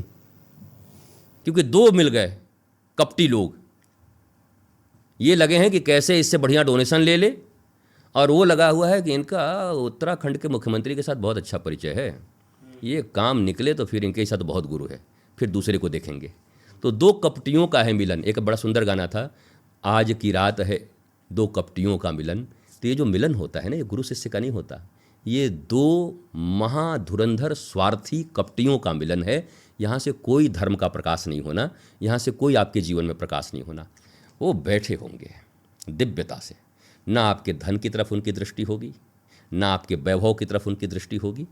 आपके भीतर धर्म आध्यात्म की स्थापना कैसे हो जाए, बस वो उसके लिए चेष्टारत रहते हैं। क्या बात है। उनको गुरु कहते हैं। महाराज जी थोड़ा सा और लेकर चलते हैं, पर्सनल पे आते हैं। अभी किसी इंसान से बहुत ज़्यादा प्यार है, बार बार झगड़े होते रहते हैं, क्या ये प्यार है, मोहमाया है, क्या है ये? नहीं, झगड़े होने तो बुरी बात नहीं है। देखिए झगड़ा तो हो सकता है, झगड़ा का अर्थ है उस समय वो चीज़ मत नहीं मिला, लेकिन झगड़े के बाद आपको बर्बाद कर देने के भाव मेरे मन में आ जाएं। सुबह आई लव यू, दिन में आई लीव यू, और शाम को आई किल यू। ये लव है? ये कहाँ प्रेम हो सकता है? प्रेम तो है प्रतीक्षण वर्धमानम। नारद जी ने भक्ति के 84 सूत्र लिखे, उसमें एक लिखा कि प्रतीक्षण वर्धमानम, प्रेम और भक्ति क्या है? जो प्रतीक्षण बढ़ता जाए उसको प्रेम कहते हैं। जो ऐसे ऐसे शेयर बाजार की तरफ हो ना, वो प्रेम नहीं है। और ये व्यवहार में आ सकता है, जैसे दो व्यक्ति प्रेम करते आपस में, व्यवहार में आ सकता है, वो उससे नाराज हो जाए, उससे रूठ जाए, पर सपने में भी उसका अमंगल करने का विचार उसके भीतर नहीं आएगा। ये प्रेम है। ये प्रेम है। सपने में भी नहीं आएगा, कुछ भी हो जाए। तत्सुखे सुखित्वम। भगवान श्री कृष्ण और गोपियों के प्रेम के विषय में गोपियों से पूछा गया, गोपियों ने एक बार कहा, कृष्ण तुम बड़े इतराते हो। बोला क्यों? बोला हम तुमसे इसलिए प्रेम नहीं करती कि हम सुखी हो जाएं, हम तुमसे इसलिए प्रेम करती हैं कि तुम सुखी रहो। क्या बात है। प्रेम की ये पराकाष्ठा है। तो लस्ट और लव में अंतर है। क्या अंतर महाराज जी? लव सदा देने को तत्पर है, लस्ट लेने को तत्पर है। क्या खींच लूं, क्या ले लूं, क्या लाभ उठा लूं। प्रेम क्या दे दूं मैं इसको, क्या समर्पित कर दूं। जिसको मैं प्रेम करता हूं उसके लिए सब कुछ कर दूं, ये प्रेम है। तो प्रेम में अगर जहां कहीं भी आप देखें व्यापार है, व्यापार लेन देन, प्रेम नहीं हो सकता। महाराज जी लड़कियों के अंदर एक फेमिनिन एनर्जी होती है, तो जब किसी भी फेमिनिन एनर्जी की बात आती है तो बड़ी पावरफुल होती है, लेकिन आजकल लड़कियां फेमिनिस्ट बन गई। अब पता नहीं उनका उसमें क्या ही अपना राय होगा या जो भी होगा, लेकिन लड़कियां जब आजकल के इस समाज में इस प्रेम वाले जाल में फंस जा रही हैं, जहां पर लड़कियों को संभल कर रहना चाहिए और आई लव यू जैसे चक्कर में फंस जाना, अपने को बर्बाद कर देना, ये कहाँ तक सही है लड़कियों का? देखिए, मेरा हर प्रश्न का उत्तर वहीं पे चला जाता है नॉलेज पे आके। उनका पालन पोषण कैसे हुआ, उनका एजुकेशन कैसे हुआ, संस्कार कैसे दिए गए, तो ये तो सब आधुनिक पाश्चात्य सभ्यता के अनुरूप दिए गए हैं। तो उन बच्चों की क्या गलती है? निकले कैसे? जैसे बच्चे तो अभी तो युवा पीढ़ी है, अब हो गया, अब निकले कैसे? हाँ। हमने, आप किस रास्ते से आए हैं? ये सामने एक दरवाज़ा है, उससे आप अंदर आए हैं। श्योर उसी दरवाजे से आप जाएंगे भी। जिस दरवाजे से एंट्री आई है उसी से आप निकल भी जाएंगे, थोड़ी देर के बाद चले जाएंगे। हाँ। तो जिस दरवाजे, जैसे मैं बॉलीवुड के बहुत सारे गाने प्रवचन में गाता था कभी कभी, तो लोगों ने कहा ये कैसे साधु हैं। हमने कहा जिस बॉलीवुड के गानों ने हमारे बच्चों को, अमिताभ, रेखा और अमीषा पटेल और ये आजकल के हीरोइन को मैं उतना जानता नहीं, इतना अपडेटेड नहीं हूँ, लास्ट आलिया भट्ट तक मैंने सुना था। तो जो इस दृष्टि से जुड़े हुए हैं उनसे, केवल शरीरों तक, पर अगर हमें ये पता चल जाए कि इस धरती से उस अंबर तक मेरी नज़र में तू ही तू है, कौन ऐसा है जो धरती से अंबर तक है? इतना बड़ा कौन है इस दुनिया में? एक तो वही होगा, सही बात है, जिनको हम परमात्मा कहते हैं। तो ये गाना जब हम गाते हैं तो हम किसी जीनत अमान और किसी फिरोज खान, किसी अमिताभ और रेखा के लिए नहीं गाते।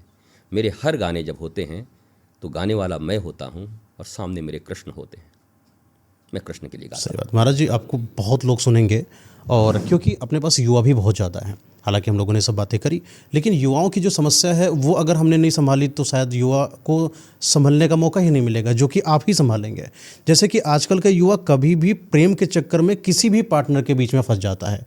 आपके मुताबिक एक अच्छा पार्टनर कैसा होना चाहिए किसी भी इंसान के लिए? देखिए, ये प्रश्न कैसा है मैं आपको बता रहा हूँ। आपके आत्मज्ञान के लेवल के ऊपर ही ये तय होगा कि आपका पार्टनर आप शरीर के अनुरूप चुन रहे हैं, मन के अनुरूप चुन रहे हैं, बुद्धि से चुन रहे हैं, इंद्रियों से चुन रहे हैं, या आत्मा से चुन रहे हैं। तो आत्मा तक जिसकी पहुंच ही नहीं है वो जब भी चुनेगा तो शरीर से चुनेगा, मन से चुनेगा। मन खतरनाक चीज़ है। मन आज अनुकूल है, कल प्रतिकूल हो जाएगा। तो मन के आधार पर अगर कोई मिला है तो वो टूटेगा भी। आत्मिक आधार पर कोई मिला है, आत्मा का अर्थ जानते हैं आप? आत्मा का अर्थ सिर्फ इतना ही है, आप जो रियल हैं उसको जान लेना। आत्मा का मतलब, आत्मा क्या होता है जी? आप अभी तक जो नहीं है उसको अपना मान बैठे हैं। मैं मन हूँ, मैं मन थोड़ी हूँ, मन मेरा है। मैं बुद्धि हूँ, बुद्धि मेरा है। ये हाथ मेरा है, ये आँख मेरा है, मैं आँख थोड़ी हूँ। वैसे ही मैं कौन हूँ, तो उस आत्मा के विषय में, रियल आइडेंटिटी के विषय में जान लेना। उसके बाद आप जो भी कर्म करोगे वो सब अच्छा होगा।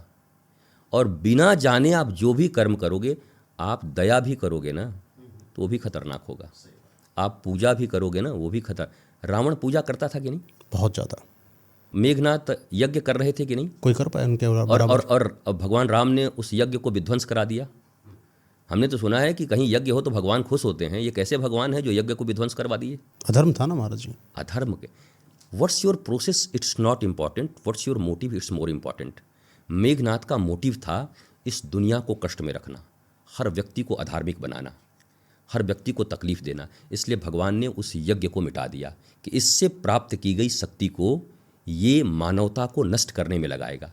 जैसे एटम बम, एटम बम अगर अच्छे आदमी के हाथ में है, हालांकि मैं तो ये मानता हूं एटम बम होना ही नहीं चाहिए था। एटम बम होना ही नहीं चाहिए था। क्यों? क्योंकि एटम बम 100 बार भारत को नष्ट करने का, पूरी दुनिया को नष्ट करने का हमने शक्ति कमा लिया है, पर एक आदमी जिंदा नहीं कर सकते। हम खत्म कर सकते, जीवित नहीं कर सकता। अब मैं यही कह रहा हूं, मैं फिर आपको कह रहा हूं, अगर तुकबंदी करके जैसे आजकल लोग बोलते हैं और हाँ ऐसे ऐसे करके मैं बोल दूं और युवाओं को पसंद आ जाए, पर उनका होना कुछ नहीं है। क्योंकि दे की रेमेडी तो होगी परमानेंट। सही बात है। ऊपर ऊपर मलहम लगाने से कुछ नहीं होगा। ये मलहम लगाना, तुकबंदी करना, डायलॉग मारना मुझे बहुत आता है, क्योंकि मैं इतनी स्पीड में बोलता हूं कि आपके यहाँ 3x होता होगा ना, 3x 5x। हाँ, तो वो अगर आप किसी गाने को 3 में चला दें और किसी भी चीज़ को, तो मैं एक एक चीज़ आपको बता दूंगा। मैं इतना स्पीड से कोई चीज़ सुनता हूँ और बोलता हूँ, क्या बात है।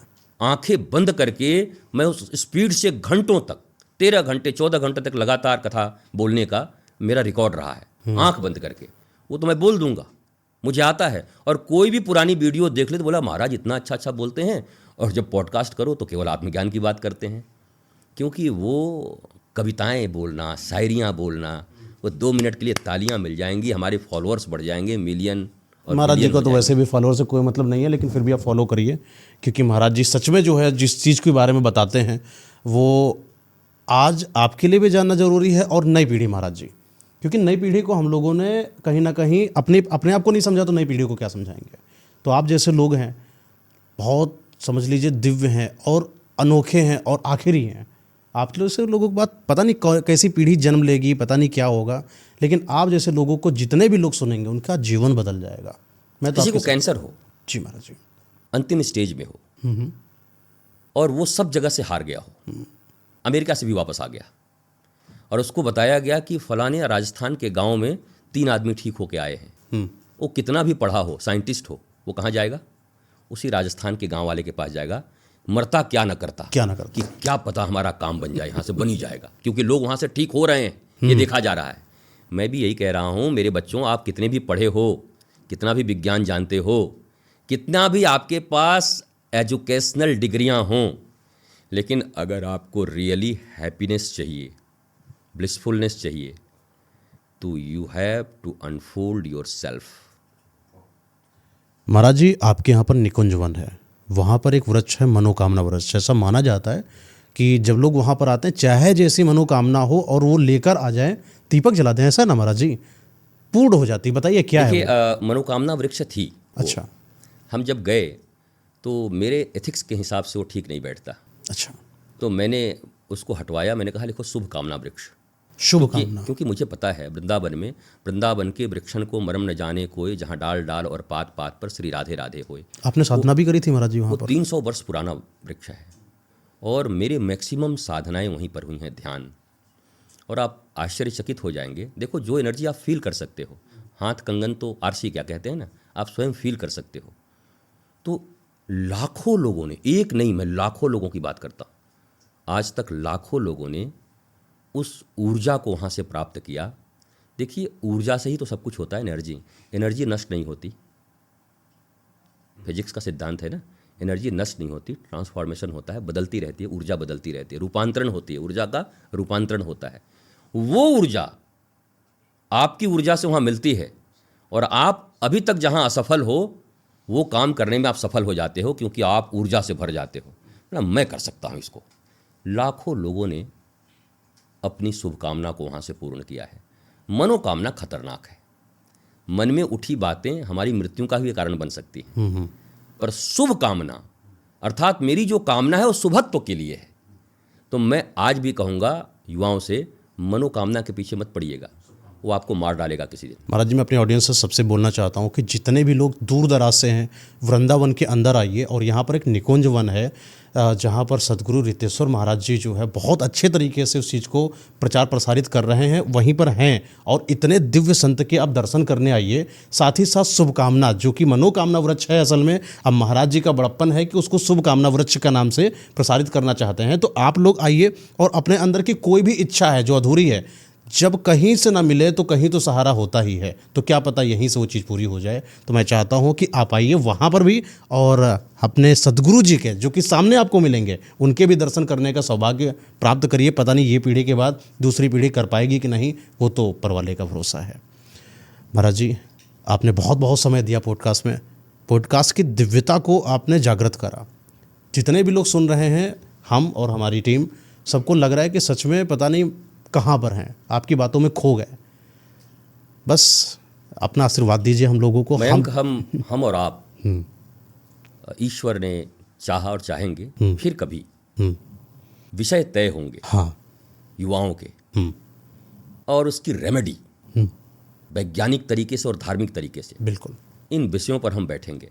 क्योंकि मुझे भी बहुत समय के बाद किसी युवा के साथ बैठकर बहुत अच्छा अरे लगा। महाराज जी। और मैं ये पॉडकास्ट में ही कह रहा हूँ, और मुझे लगता है कि लाखों करोड़ों लोगों तक ये कॉम्बो जब पहुँचेगा, प्रश्न ऐसे और उत्तर रियल, मुझे लगता है भारत के ही नहीं, विश्व के किसी भी कोने में बैठे हुए युवा जिस भाषा को समझते होंगे, उनका जीवन मंगलमय। और आपको बता देता हूँ सदगुरु जी ऐसे आसानी से नहीं मिलते, सोशल मीडिया पर आने से डरते हैं, आते ही नहीं है। पॉडकास्ट पर कहा गया तो महाराज जी को मैंने पहले बताया कि हमारे पास लोग हैं जो बिगड़ चुके हैं। मैंने आप ही लोगों की कमियों को जब दिखाया महाराज जी को, तो महाराज जी बड़ा सकुचा के आए कि अच्छा चलो ठीक है, मैं समझाता हूँ, देखता हूँ, क्या पता परिवर्तन हो जाए। उनका तो मानना है कि पता नहीं तुम लोग बदलोगे भी कि नहीं बदलोगे, क्योंकि उनकी बातें सुनते हैं, आधे आदमी सुनेगा, आधे निकाल देगा। इतने ज्ञानी महाज्ञानी की आदमी की बातें आजकल सुनता कौन है? तो आप सुनिए, महाराज जी ने तो खुद इजाज़त दी कि अगली बार फिर से महाराज जी के साथ बैठेंगे। आपके मन में कोई सवाल हो, कमेंट के अंदर डालिए, उन सवालों की लिस्ट हमारी टीम बनाएगी, फिर सदगुरु जी के पास लेकर आएंगे और आपके सवालों को एक एक चुन के जवाब देंगे ना महाराज जी? अवश्य दूंगा। मैं अपनी योग्यता प्रतिभा के अनुसार भगवान ने जो भी ज्ञान दिया है, मुझे विश्वास है कि मैं प्रामाणिकता से जीता हूँ, ईमानदारी से जीता हूँ, तो वो उत्तर होगा उनके जीवन के मंगल के लिए, और वो समझ जाएंगे उसको। क्या बात है। जितने भी लोग हैं वृंदावन आइए, और वृंदावन में वृंदावन पाना हो तो निकुंज वन आइए। ये सत्य, ये सत्य। जी हाँ। वृंदावन में वृंदावन।